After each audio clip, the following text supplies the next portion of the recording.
Pranam. Namaste.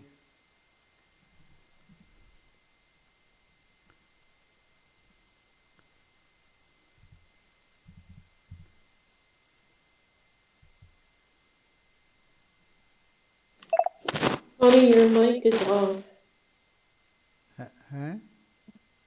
Your microphone is off. There it is. Okay. Now, volume to be There increased. you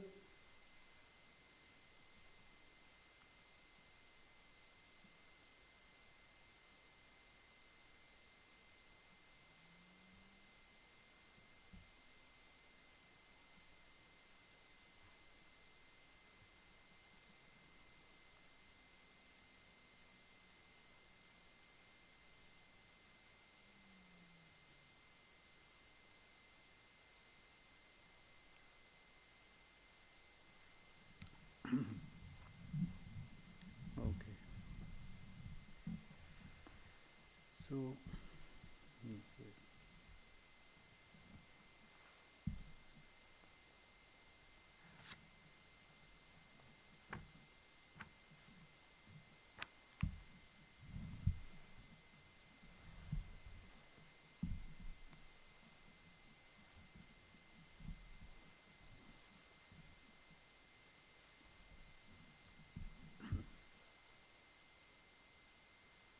okay, we'll start. Uh,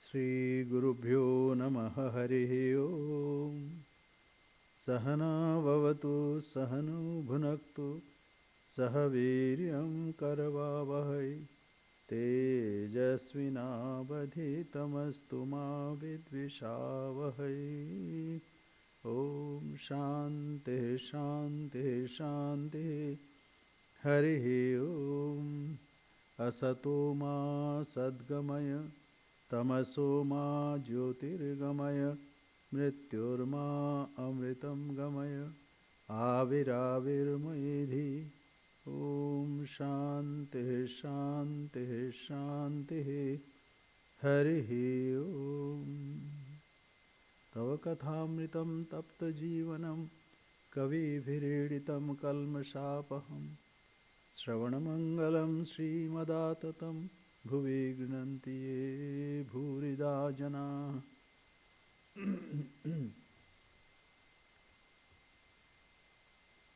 May we be protected, may we be nourished, may we strive with energy and vigor, may our study be enlightening and not give rise to hostility.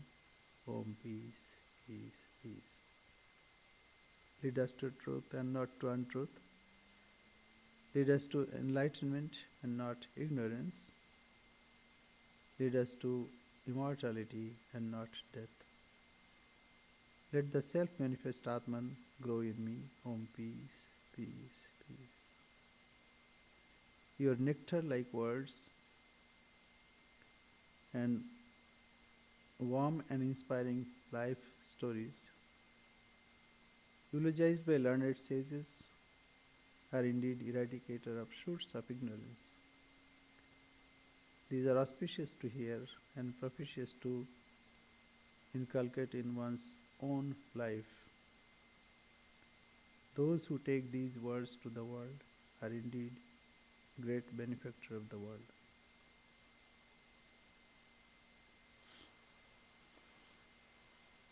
So mother's life is very simple but uplifting and also lofty. Once a monk, a devotee, told mother, Mother, you are very ordinary. Mother smiled and said, Okay, find another lady ordinary like me. So why an incarnation comes in ordinary form. It is because otherwise the devotees would always look at that divinity with awe, with respect, with and feel, oh, you are separate, I am separate. But if we see mother's life, she looks like one of our mothers and so endearing. So it is like because of that, so that everybody should feel that she is not separate from us, rather, she is one of us.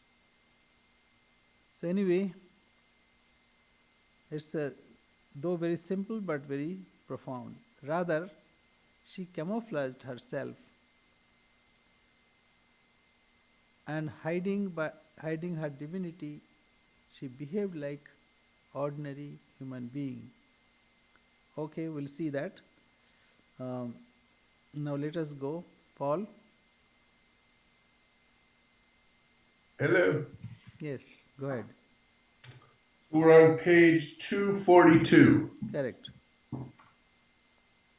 On Sunday, 12 September 1909, Holy Mother again went to the Minerva Theatre, this time to see Pandav Gaurav, the glory of the Pandavas.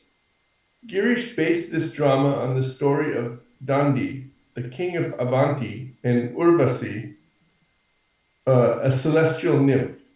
In this drama, Girish performed the role of Kantruki, an Okay, old Brahmin minister in King Dandi's court. there is a story. Is there note there with you? I don't. Okay, Urvashi was disrespectful to the sage Durvasha. Durvasha is very angry. Always he would be angry. And that's in his horoscope, that he should be angry all the time. So he cursed her, saying that she would be a beautiful woman at night and a man during the day. She would be released from the curse when the 8 divine powers came together. One night, Dandi went out to hunt and met Urvashi. He fell in love with her, although she told him her whole story. Girish connected this legend with Krishna and other characters of the Mahabharata. Just before the war described in the Mahabharata, Krishna wants Dandi to give him the name who is really. So Dandi leaves his kingdom and runs away with the horse. At last he takes refuge with the Pandavas, who are devoted to Krishna, Bhishma, etc. When Bhishma says, the pole star of this world of Maya is Dharma. So the pole star of means that guiding force, Dharma. And the essence of Dharma is to protect a person who has sought refuge. A conflict arises between the Pandavas and Krishna that is averted only when the gods and the Divine Mother appear, manifesting all of 8 divine powers. Urvashi is thus freed from the curse and returns to heaven. So mythology, or say even Mahabharata is considered as itihasa. Itihasa, history, but not the sense that in West it is said. Itiha asa. It was thus like this. But the stories are told in such a way that there must be some teachings which would guide the devotees. So many stories are to teach so various aspects of life. Even Mahabharata. So any scripture we see in three ways. One is Adi Bhautika, means physically it is like this, like Rama and Ravana, Krishna and Kauravas.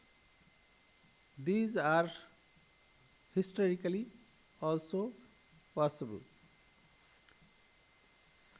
Then Adi Bhautika, Adi Daivika. In principle also it is there. In principle also, in the society you can find some are like Rama, some are like Ravana. Like good guys and bad guys. So Adi Bhautika, Adi Daivika. And then third is Adhyatmika. Suppose there is no Rama or Ravana physically, even somebody may say, no, this I don't believe in principle also. But within him, one can think, one can identify one force is good force, another is evil force. So, this happens when it is in duality. Duality happens always, pros and cons. So, within him, a force he can identify who is very righteous like Rama, and the same person can be like Ravana also. So this all three we can find all three aspects. So anyway, here this is story. So Girish Chandra Ghosh connected this to Krishna and Pandavas, how she was removed from the curse. So like various teachings are there. If you watch Ramayana, you will find Rama goes to various places and rishis, that means seers, preach various subtleties of the well-being and living well. So this is the story. Yes. Swami Shantananda recorded in his reminiscences, I was then serving Holy Mother at Udbodhan House in Calcutta. One day Girish came to see her and invited her to see him act. Holy Mother agreed. She, Radhu, Maku, and other women devotees went in one carriage. Lali Chattopadhyay, Dr. Kanjilal, and I went in another carriage. Girish was extremely happy that the mother had come to see his performance and was busy trying to make the play perfect. He arranged a special box seat for the mother, and we sat next to her. The mother silently watched the play. When Kanchaki appeared on the stage, the mother commented, "Oh, that is Girish. He has dressed very well with wonderful makeup. It is hard to recognize him." So Kanchuki means like a funny character, and Shantananda was disciple of Holy Mother. He was realized soul. So Shantananda and Kanchuki. But here you see Holy Mother praising Girish that he dressed very well with makeup, and it is hard to recognize him. Similarly, Holy Mother is also. So anyway, the story. Yes, go ahead. The companions of the goddess sang this closing song. Look, look at the charming divine mother. Who says that she is a black woman? Open your eyes and see how her beauty makes the world luminous. The mother calmly watched the play. I observed that when the song was sung, she became absorbed in deep meditation, and she remained in that ecstatic state for some time. The mother saw the entire play, and when we returned to Udbodhan, it was 1:30 a.m. There was a benefit performance for the Ramakrishna Mission in Varanasi at the Minerva Theatre on 12 July 1910. On that occasion, Holy Mother saw two of Girish's play, Vilwamangal Thakur and Jana. According to Akshay Chaitanya, Holy Mother went to see Kalapahar, another play by Girish, at the Manomohan Theatre at 68 Beaton Street on 1st September 1915, a few years after Girish passed away. Girish had based Kalapahar on a historical incident, but embedded it in devotional elements and Ramakrishna's teachings. Okay, so Kalapahar, he was a Hindu first, and Mohammedans, they used to convert Hindus forcefully by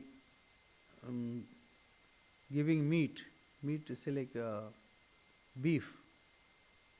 And in Hindu religion, beef is forbidden because they consider cows as mother, because we get milk from her, so it is considered as mother.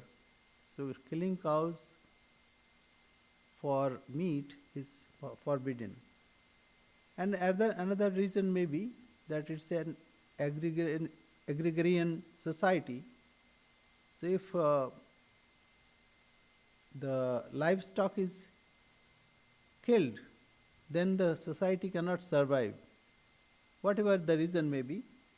So one Hindu, devout Hindu, was captured and was converted into Islam by feeding him beef. Then he came back and said, I want to be a Hindu, though they forced me, but all at that time Hindus, they said, no, now you have become a Muslim, so you cannot be reconverted.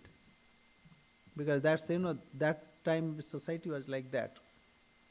So then he converted, and then he thought, I'll take revenge. So he used to kill Hindus, and as many times he used to convert people. So anyway, so that is the story of Kalapahar. Yes. In September 1918, Holy Mother went to see Ramanuja performed at the Minerva Theatre. This play, about a saint and philosopher of the 11th century, was written by Aparesh Chandra Mukhopadhyay, a close associate of Girish, who was an actor and playwright.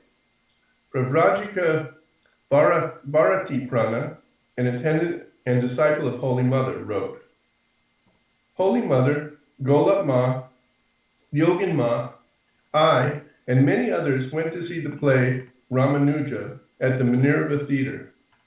Aparesh arranged special seats for us. Holy Mother was happy to see the play. There was a scene in which the Guru tells Ramanuja during initiation, never tell this mantra to others. He who hears this mantra will be liberated. But if you share this mantra with others, you will go to hell. For the benefit of humanity, the great soul Ramanuja disobeys his guru and loudly utters the mantra to others. Seeing that scene, Holy Mother went into samadhi. The famous actress Tara Sundari acted in the role of Ramanuja. After that scene, she came to bow down to Holy Mother, but found that she had no outer consciousness. After Golap Ma's repeated calls, Holy Mother regained partial consciousness. Then Tara bowed down to her. The mother hugged Tara, considering her to be Ramanuja. When the play was over, all the actresses came and bowed down to Mother, and she blessed them. Later, Tara came to Udbodhan House to pay her respects to Holy Mother. So this Bharati Prana later became the first president of Sharda Math, and Akshay Chaitanya, that Holy Mother's disciple, both are Holy Mother's disciple. Um, and this, Ramanuja. Ramanuja was founder of qualified monism. He found, or he thought that it is beneficial for ordinary people that the devotion should be emphasized, and he contradicted and even he argued against monism, Advaitavad of Shankaracharya. So this is his contribution, and he lived a long life, about 120 years. And especially his contribution is the qualified monism. And Sri Ramakrishna also praised him, because it is easier for ordinary people that they should follow devotion. And then another teacher came, Madhvacharya. He preached duality. And for next about 1,000 years, all kinds of argumentation, and this went on in India. And Sri Ramakrishna, when Sri Ramakrishna came, then he said this duality, qualified monism, and monism, all states are good. It is because of one's awareness, one thinks that God is separate from himself or herself, or God is related with us, and God and human being are essentially, it is one and the same thing. So these are three schools of philosophies. And another thing, he uttered mantra, but there is another reason. That is the way of talking, that not to tell. If you tell people, then you'll go to hell. But that is not the only reason. A secrecy is given. Why? If you openly say, then it loses its power. But if it is kept within the mantra especially, then it exerts. So suppose you have seen a scene which is either surprising, and you want to share with someone. If you don't share, then it it struggles within. So that is why mantra should not be told, especially because otherwise there may be confusion, there may be loss of faith, and also when you don't tell, then it gathers momentum, and then you dive deep within. So that is why mantra should not be told, but his was a different case. We should not follow in this regard. He did what he thought best, but we should follow what our gurus have said. Okay, go ahead.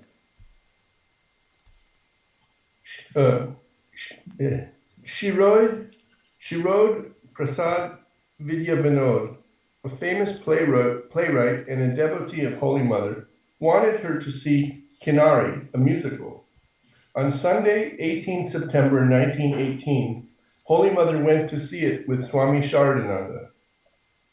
As a mother never discriminates between her good and bad children, so Holy Mother loved the stage actresses, although they came from questionable backgrounds.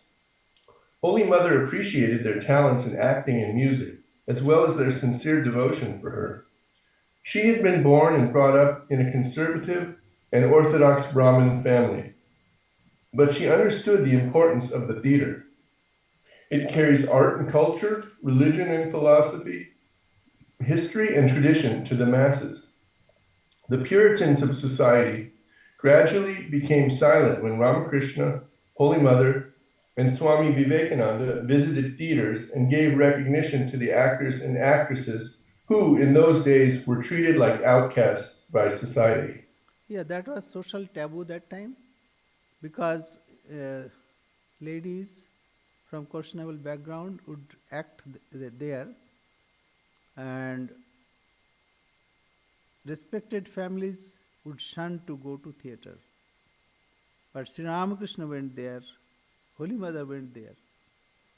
And naturally, Swami Vivekananda also, like not Vivekananda, Narendranath, also went there. But later, and Swamiji was very strict in that matter.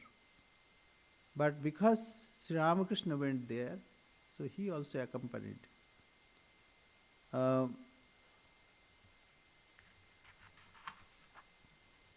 As Sri Ramakrishna also told Girish Chandra Ghosh that you please continue because this gives Lokashiksha. Lokashiksha means it is spread of education, righteousness.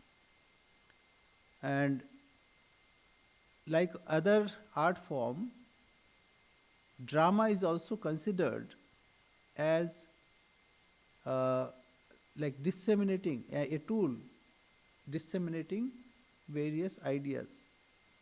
So Bharata Muni, there is a Natya Shastra in Sanskrit.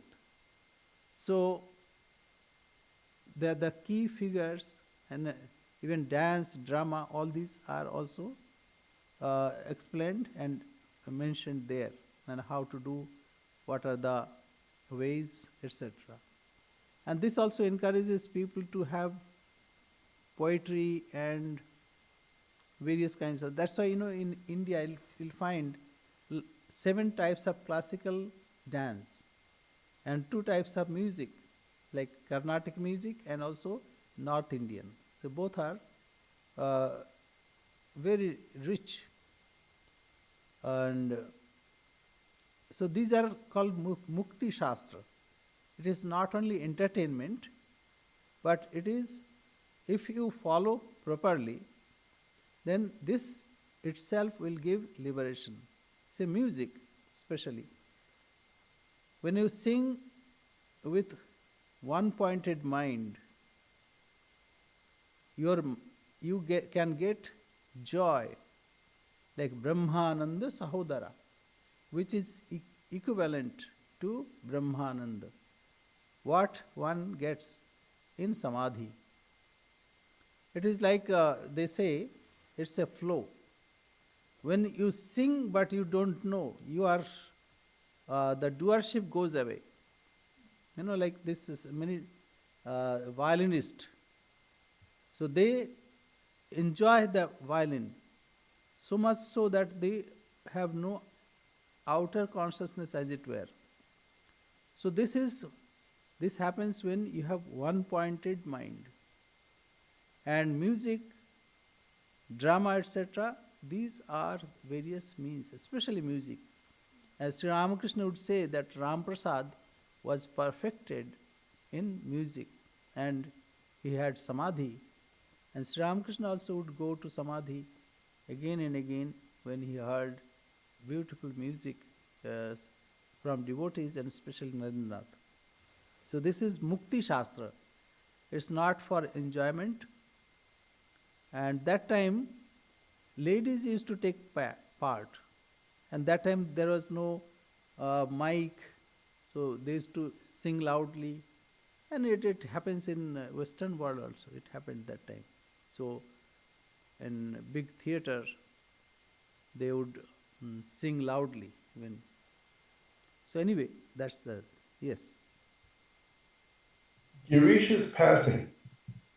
Girisha's talent and magnetic personality attracted many people whom he brought to the Master and Holy Mother.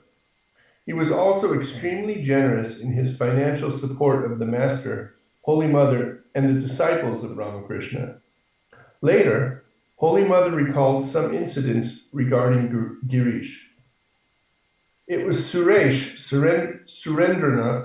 Mitra who gave money regularly to support the monastery. Girish also gave something. He bore all my expenses for a year and a half while I was at Nilambar Babu's house at Belur. Earlier, he was a wretch and moved in bad company, running a theater. But he was a man of great faith, so he received the Master's unbounded grace. The Master gave him liberation. Once the Master said, Girish was born as a part of Shiva. On another occasion, Holy Mother said, the Master's disease was due to accepting the sins of others. He said, I have this cancer because I took on Girish's sins. Girish would not have been able to bear the suffering of his sinful actions. The Master had the power to die at will. He could have easily given up the body in samadhi, but he endured all that pain in order to unite his young disciples. On 11 February 1912, Holy Mother said to a devotee, Alas, Girish is dead. Today is the fourth day. His relatives came here to invite me to their house to attend the ritual. He is no more, so I did not feel the need to go there. Ah, a veritable Indra, the king of the gods, has fallen. Oh, what tremendous faith and devotion he had for the Master. So, like Shiva has companion Veerbhadra. Veerbhadra is like a general. So Girish was from that, and Shiva Shiva's companion. So Sri Ramakrishna, and he brought Girish with him. And we find in other incarnations also, like Chaitanya Mahaprabhu, he also bestowed love on two ruffians, Jagai Madhai. So similarly, we find whenever incarnation incarnates, they have to face such elements also. In the case of Jesus, we know how he faced a difficult situation and had to crucifixed. So this is natural. The world is admixture of good and bad. Naturally, whenever God incarnates, they are to take both the elements. So Surendra Mitra, in the beginning, Surendra Mitra started Baranagar Mutt. After the passing of Sri Ramakrishna, all the young disciples, they went here and there. So after say about few days, Surendra Mitra got a vision of Sri Ramakrishna. What are you doing? You are not helping my children. They are scattered here and there. Do something. So immediately he consulted other devotees and especially Narendranath. Then they hired a dilapidated house, the ghost house in Baranagar. And there these young disciples lived, and after that they went to Alambajar Mutt. That's also, now we have both the centers, and also Nilambar Babu's garden house where Holy Mother lived. That's also with Ramakrishna Mission now, Ramakrishna Mutt, Belur Mutt. So these are the holy places. If someone goes there, can see all these places. Yes. So we're on chapter 16, Holy Mother and Mahendranath Gupta, M. Om Oh, Tav sorry, I might be able Kathamritam to. Oh, all Tapta right. Jivanam Kavi Viriditam Kalmashapaham Shravanamangalam Sri Madatatam Bhuvi Grinanti Ye Bhurida Jana. So, Tava Kathamritam. Kathamritam means your nectar-like words. Tapta Jivanam. Tapta Jivanam means warm and inspiring life story. Kavibhir iriritam, eulogized by learned sages. Kalmashapaham, remover of shoots of ignorance. Shravanamangalam, it is auspicious to hear. Srimad Atatam, and it spreads auspiciousness. Bhuvi grinanti ye bhurida janaha. Those who are fortunate, they take these words to the world. Yes. O Lord, your nectar-like words relieve the burning misery of afflicted souls. Your words, which poets have sung in verses, destroy the sins of worldly people forever. Blessed are those who hear of your vast glory. Blessed indeed are those who speak of you. How unparalleled is their bounty. Providence chose Mahendranath Gupta, known by his pen name M, to record the Gospel of Sri Ramakrishna. Although M was a householder devotee, he often lived with his guru Ramakrishna and served him with heart and soul. When the master passed away on 16 August 1886, M became devoted to Holy Mother and served her according to his means for the rest of her life. The mother was very comfortable with M and his wife, Nikunja Devi, because she was aware of M's steadfast love, unflinching devotion, unselfish service, and complete obedience to the Master. In the early days, she did not hesitate to stay with M's family in Calcutta when she had no place of her own. So M was a teacher and educationist. So he was first headmaster, and then we will go through this. So his life also was very dedicated life, unusual. How he came and submitted himself to Sri Ramakrishna, that we find in the pages of the Gospel of Sri Ramakrishna. Yes, go ahead. M's mother died when he was a young man, and he felt a terrible emptiness inside. His departed mother consoled him in a dream. I shall always be with you, but you will not see me. Shortly after his mother's death, M began to have difficulties with his extended family. Distraught, M thought of committing suicide. One night, he and his wife left the family home and went to his sister's house at Baranagar. A few days later, on 26 February 1882, M met his guru, Ramakrishna, in Dakshineshwar and eventually found his lost mother in Holy Mother. Yeah, what happened? His father remarried, and the stepmother and M's relationship was not very good, and that is why, though it was a combined family, joint family, in India that was there. Even 2-3 generations they could live together. So one day he left in the night, but Nikunja Devi could understand that there may be some trouble that is puzzling him. So she said, I would like to go with you. So they went to another friend, but there was a marriage there, so they could not be accommodated there. So they went to Baranagar. And then he thought, there is Ganga, he'll drown himself. So he went there, and that time when they visited Dakshineshwar, then he met Sri Ramakrishna. So it happens when one faces the reality of this life, one inquires about what is this life, how one can get rid of it, and then comes the divine help. So this happened with M. Mahendranath Gupta. Yes.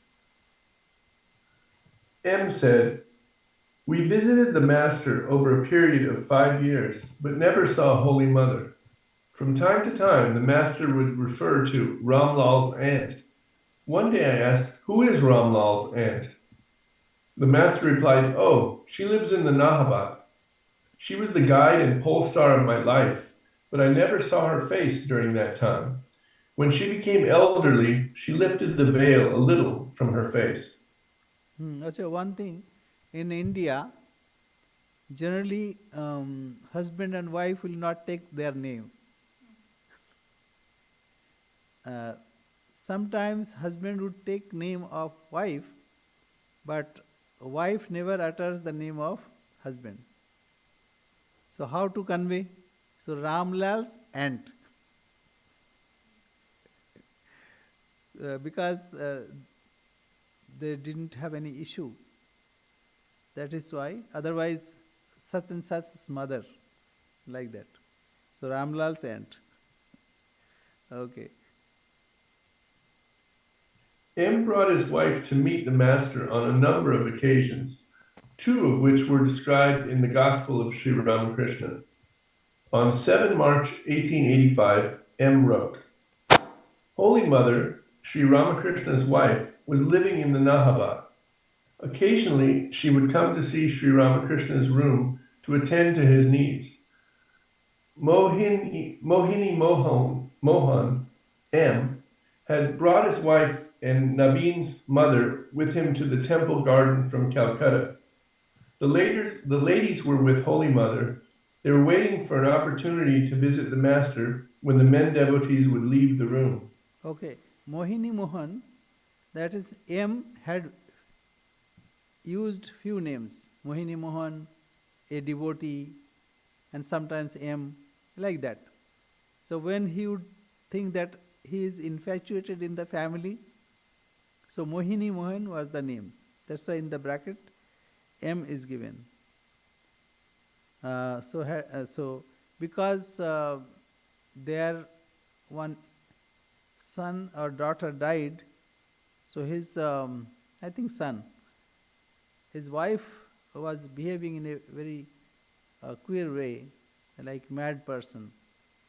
So that's why he told Sri Ramakrishna that if she can come here and stay with Holy Mother, that would help her. So that is what. Yeah, go ahead. Sri Ramakrishna was sitting on the small couch talking to Mohini. Mohini's wife was almost mad with grief on account of her son's death. Sometimes she laughed and sometimes she wept, but she felt peaceful in Sri Ramakrishna's presence. "Master, how is your wife now?" "Mohini, she becomes quiet whenever she is here, but sometimes at home she becomes very wild. The other day she was going to kill herself." When Sri Ramakrishna heard this, he appeared worried. Mohini said to him humbly, "Please give her a few words of advice." "Master, don't allow her to cook. That will heat her brain all the more, and keep her in the company of others so that they may watch her." Mohini's wife entered the room and sat at one side. The Master suddenly addressed Mohini's wife and said, "By unnatural death, one becomes an evil spirit. Beware. Make it clear to your mind. Is this what you have come to after hearing and seeing so much?" Mohini was about to take his leave. He saluted Sri Ramakrishna. His wife also saluted the Master, who stood near the north door of the room. Mohini's wife spoke to him in a whisper. "Master, do you want to stay here?" Mohini's wife, "Yes, I want to spend a few days with Holy Mother at the Nahabat. May I?" "Master, that will be all right. But you talk of dying. That frightens me. And the Ganges is so near."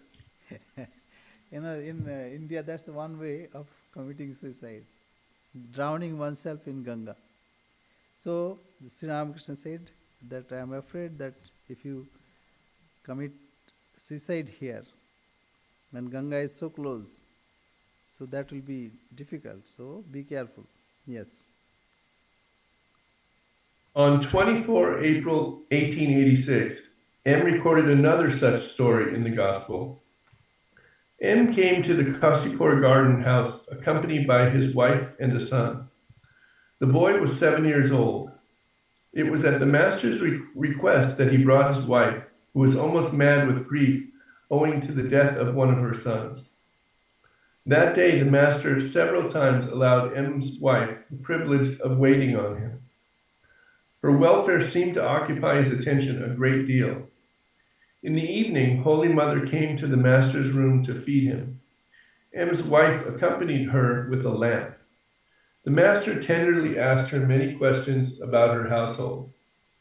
He requested her to come again to the garden house and spend a few days with Holy Mother, not forgetting to ask her to bring her baby daughter. When the master had finished his meal, M's wife removed the plates. He chatted with her a few minutes.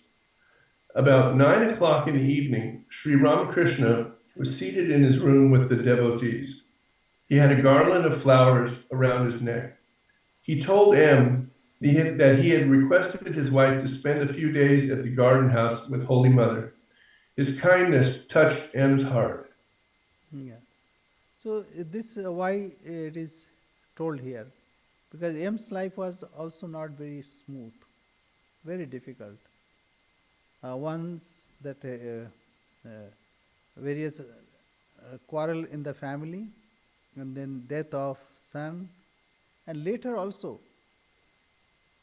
his sons were not up to that. But anyway, he himself always thought that his life was to serve his guru Sri Ramakrishna, and he did utmost whenever it is possible. He wanted to become a monk, but Sri Ramakrishna said, no, that's not for you. So he would take a small mat and lie down with the destitutes, feeling himself that he has become a monk. So such a great soul. Even this, that Paramahamsa Yogananda, in his book also he mentions about his pious character and how he was influenced by M. Yes, go ahead. In the beginning, Nikunja Devi had disapproved of her husband's close relationship with Ramakrishna. When M reported this to the master, he told M that one should give up a wife who was an obstacle on one's spiritual path. But he assured M that if he had sincere faith in the Divine Mother, she would change his wife's mind. Soon, Nikunja Devi became an ardent devotee of Ramakrishna and Holy Mother, and it was through his wife that M learned more about Holy Mother. On April 6, 1886, when the master was ill in Kasipur, M confided to the master, "My wife is having temper tantrums from time to time. She has no feeling for our children. She feels good if she comes to you. She says that sometimes she sees you.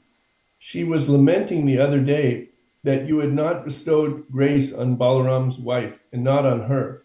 She has no peace. She becomes upset if I don't come here and also if I do come here. The other night she had a dream that your disease had become worse and she began to cry, saying, 'Oh, Master, I became rid of all my pain by visiting you.' I share your teachings with her, but she does not listen to me. She acts according to her whims." Nikunja Devi stayed with Holy Mother both in Dakshineshwar and Kasipur. It was through Nikunja that M learned of Holy Mother's patience, renunciation, service, and motherly affection for all. Thus, M became convinced that the Master and Holy Mother were manifestations of the same divine power. And he also heard about the worship of Holy Mother on Falharini Kali Puja day as Shodashi. the manifestation of Mother Kali. So it is not ordinary, very, very extraordinary. Wife that is younger than him for about 25 years. I mean, in India it is unthinkable. So, and Sri Ramakrishna worshipped her, invoking divinity in her. So that also was the reason why M respected and devoted himself for the service of Holy Mother. M's attitude towards Holy Mother. At Bellermut on 18 December 1924, Josephine MacLeod asked M, Mr. M, today is Holy Mother's birthday. What was she to you? M replied, the same as Sri Ramakrishna, God incarnate on earth. He and Holy Mother are one in the same way that Christ said, I and my Father are one. The Master said that Brahman and Shakti are one. He illustrated this with the example of a serpent. When the serpent is coiled, it is like Brahman in the undifferentiated absolute state. When the serpent moves on in a zigzag manner, that is when Brahman as Shakti creates, preserves, and destroys the world. Holy Mother is the embodiment of Shakti, or the primordial energy. This ultimate energy, Brahma Shakti, incarnates in a human body at times for the good of the world. It is this ultimate energy that incarnated in dual forms as Sri Ramakrishna and Holy Mother. So these dual forms, Thakur, the Master, and Ma, are one and the same in essence. Yes, the Shantananji that in the beginning we have heard, Shantananda. So Swami Sridharanji used to serve him as Sevaka. So he asked Shantanandaji, Jay Maharaj, I have a question. Yes, what is your question? He answered. So he said that we see Sri Ramakrishna going to Samadhi time and again, many times in a day. You have seen Holy Mother. Have you seen that Mother is going to Samadhi? We don't see that. Then he did not reply. Then Sridharanji thought, Swami Sridharanandaji, he thought that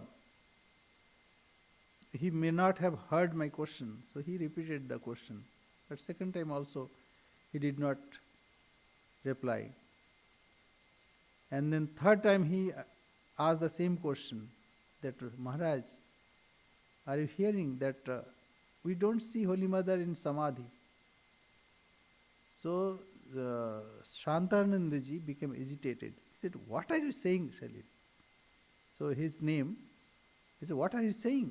Mother is the giver of Samadhi.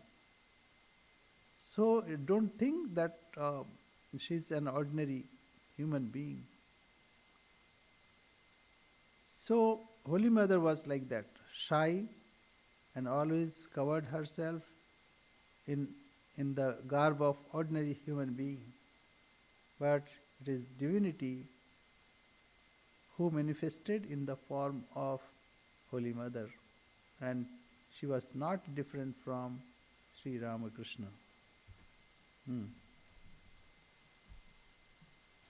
On 30 August 1886, after the Master's passing away, M sent Nikunja Devi on pilgrimage with Holy Mother. They visited Vaidhanath, Varanasi, Ayodhya, and Vrindavan.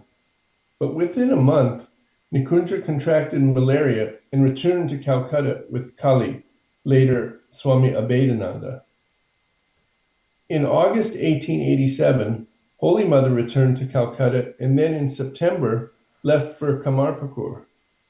She returned to Calcutta in May 1888. At that time, Holy Mother did not have her own residence in Calcutta. She lived either in Balaram's house or M's house or she sometimes stayed in rented homes. M mentioned some of the places where Holy Mother lived from 1888 to 1909. First, Holy Mother stayed at Raju Gomas, Gomasta's house, second near the cremation ground, and third at Nilambar Mukherjee's house. These three places are in Belur. Fourth, she stayed on the second floor of a warehouse in Bagh Bazar. It was a jute warehouse, and her entrance was through the warehouse. Fifth, she stayed in a house in front of Girish's house. Sixth, near Nivedita's house, Bospara Lane.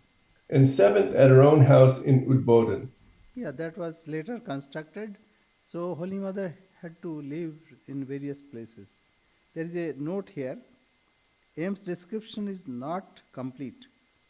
Apart from living in Balaram's house and M's house, Holy Mother lived in different rented places in and around Calcutta. It is difficult to ascertain the period of her stay in those places due to lack of records. So Nilambar Babu's garden house, that means Nilambar was Prime Minister of Maharaja of Kashmir. So he had a garden house where Holy Mother lived. That's on the bank of Ganga. Raju Gumasta's house, yeah, all these are there. Okay, go ahead. M recalled, once Holy Mother lived with us for a month. Before leaving our home, she presented to our Brahmin cook 2 dhotis, cloths, and money, and she bowed down to him. She also asked blessings from him with folded hands. We were all amazed observing her humility.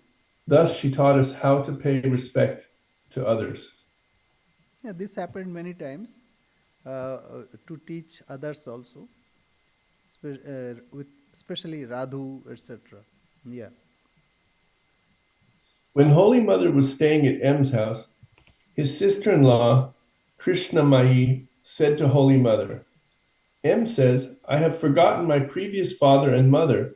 Now, Paramahamsa Devi is my father and Holy Mother is my mother. Holy Mother replied, he is right. He is providing food for us. I can talk to him, but I feel shy. This was because Holy Mother seldom spoke to any of the Master's male devotees or disciples directly. Sometimes she communicated to them through Golap Ma or some other woman attendant. Nikunja Devi was the medium of communication between Holy Mother and M. Gradually, M realized that Holy Mother and Ramakrishna were the same spiritual entity. There was no separation between them. Swami Prabhananda probably quoted the following conversation from M's record of 23 April 1890. M, Narendra, Yogin, and others were at Balaram's house. Okay, just a minute. Narendra said, The Prabhanandaji is not Prabhavanandaji, who was in Hollywood. Prabhanandaji, later he became vice president, and maybe year and a half he passed away. He was a researcher, so he got some diaries of M. Though it is very brief, so he could decipher some. So that's why the extension of Gospel of Sri Ramakrishna, we find more about Sri Ramakrishna. So this is, I think it is from there, and say unity of Sri Ramakrishna and Holy Mother is not rationally arrived at, but it was M's realization. That is why it is repeated again here. So M realized that Holy Mother and Ramakrishna were the same spiritual entity. There was no separation between them. And Sri Ramakrishna told, once it happened in Kashipur. in the later years when Sri Ramakrishna was passing before that. So one day Sri Ramakrishna was staring at Holy Mother, and Holy Mother asked, "Do you want to say something?" Then Sri Ramakrishna said, "Will you not do anything? Will this do everything?" Holy Mother said, "What can I do? I am a woman." Sri Ramakrishna said, "No, no, no. What this has done, you will have to do a lot more. And you have to look after this Calcutta people." Calcutta people means worldly people, because they are suffering like crawling worms in this world of senses. So you have to look after them. So Sri Ramakrishna not only invoked divinity in mother, not only trained her, but gave full responsibility of looking after all the devotees. And that is why Narendranath also installed her as a Sangha Janani, mother of Ramakrishna order, when Ramakrishna mission was established. So this is, go ahead.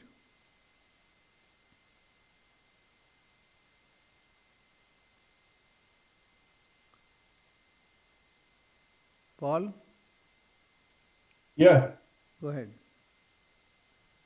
Narendra said, "The master said so many things, but rarely spoke about Holy Mother." Yogin replied, "What are you saying? If the master is Ishwara, God, the mother is Ishwari, goddess." Later, Narendra wrote of Holy Mother that she was the living Durga. Her divinity and greatness touched the hearts of the devotees and disciples. Holy Mother gives initiation to M and Nikunja Devi. M and Nikunja Devi were fortunate to have received the grace of both the Master and Holy Mother. When the Master was alive, he wrote a seed mantra on M's tongue. And then on 15 May 1887, M received a mantra from the Master through a dream. On 30 October 1888, Nikunja Devi received initiation from Holy Mother, who was then staying at Nilambar Mukherjee's house in Belur. From May to June of 1891, M and Nikunja Devi stayed in Jairambati with Holy Mother. Holy Mother and the women devotees lived in the house of Holy Mother's brother, Prasanna. The male devotees stayed in a separate cottage that Prasanna used as his parlor. One night after dinner, Holy Mother had a vision. She saw M as a 5-year-old boy running naked in the streets of Jairambati. The master appeared and pointed to the young M, saying, "Initiate him." Holy Mother wondered, didn't the master already initiate him? Nonetheless, she immediately summoned M and gave him initiation. M served Holy Mother as he would have served his own mother. On her part, Holy Mother felt free while living with M's family.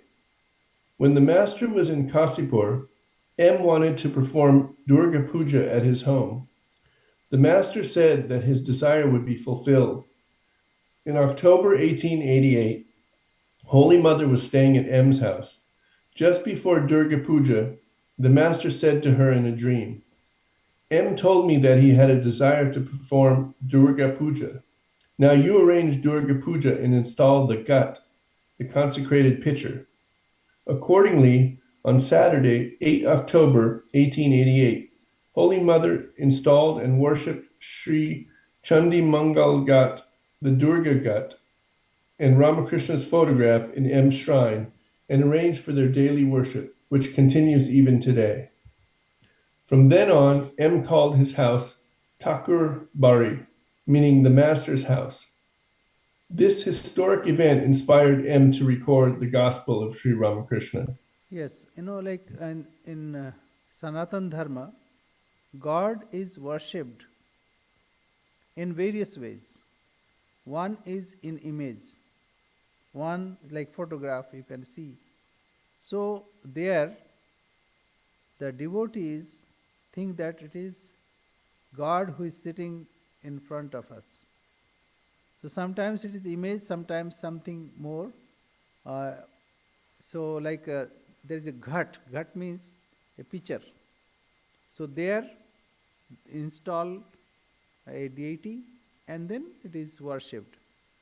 So it is not that they are worshipping that ghat or image. They are worshipping God in that form or in thinking that He is present there. So Mother Durga was worshipped there. Even today, now that M's house is with Ramakrishna Mission. So we have a center there.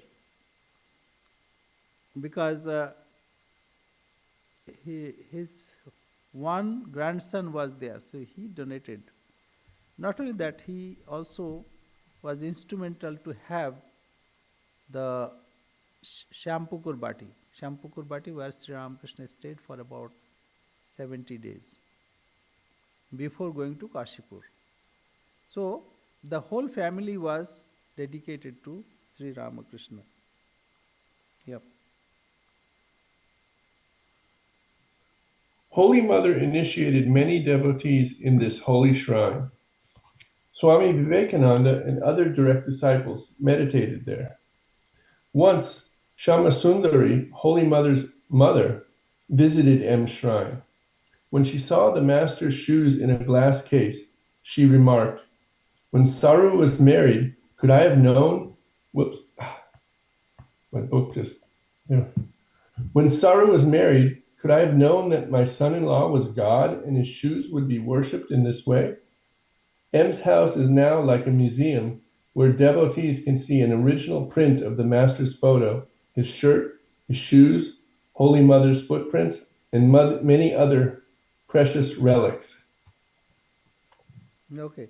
So Saru means Sarada Devi. Sarada. So her mother used to call her Saru. Saru Devi. Sarada. So in the beginning, everybody criticized and found fault that Ramakrishna was mad, but later they could understand that this madness is not ordinary, it's divine madness, and he never cared for this world and its nuances. Yes, go ahead. Is it Oh, time? time is up. Okay, we'll stop here. So this is life, how a divine life is lived with us, and it is to teach us devotion, simplicity, and divinity. It is not like glamorous. Glamour, it may glitter. All those glitters are not gold. But ordinary life, but extraordinary life, we can say. Okay. Akshay, anything? Yesterday we also searched you, but you left before, I think. Yesterday it Yeah, was nice, situation to ask a question. Yes. Anything? like what does it mean to surrender to God? Surrender to God, yes. Surrendering one's ego. This ego creates lots of problem. Even we are hurt if someone does not wish us. And if you analyze whole world that we perceive and go round, it is around this small ego. But if you can surrender that ego to God, then nothing can disturb you. So it is called tan man dhan. Tan man dhan, surrendering body in the service of God. Mentally, we are to serve God and also remember God. And dhan means all the resources that also are to be dedicated. So ordinary people may not do all the things, but some are there. See, we can see in the life of M. He totally dedicated himself. That is surrender. And the main thing he did, he sacrificed his small ego.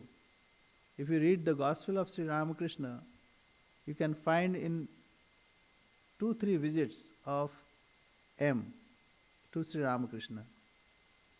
In the beginning, he used to argue, or he attempted to argue with Sri Ramakrishna. Then Sri Ramakrishna scolded him. And also, later he said not to argue, especially when gurus are telling. So especially for him, he said not to argue.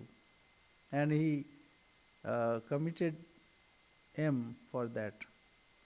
And later he did not argue, but he could understand what is the inner meaning of the teachings of Sri Ramakrishna. So in short, surrendering means surrendering one's small ego. What Sri Ramakrishna would say? Immature ego. I am the servant of God, I am son and daughter of God. This ego is good. It helps. But I am doing, this world is mine, this property is mine, whatever I say everybody should obey. All these ideas are expression of small ego, unripe ego. But a devotee is happy. Whatever, sometimes or many times, life does not go according to our wishes or whims. So devotee, the real devotee, is never disturbed for that. He knows that even the misfortune is for my good. How God showers grace on a devotee. Apparently he gets the situation of misfortune, but it is to shower grace on that devotee. Tulsidas ji, what he said? Sukh ke mathe seal pare. Let there be a big boulder fall on my good days. Because jo naam hriday se jaye. Because that time I forget God's name. I am engaged in worldly enjoyment. Balihari wo din dukh ke. Those bad days, suffering days are to be upheld, and I praise those days. Why? Because pal pal naam rataye. That time God makes me repeat His name all the time, every moment.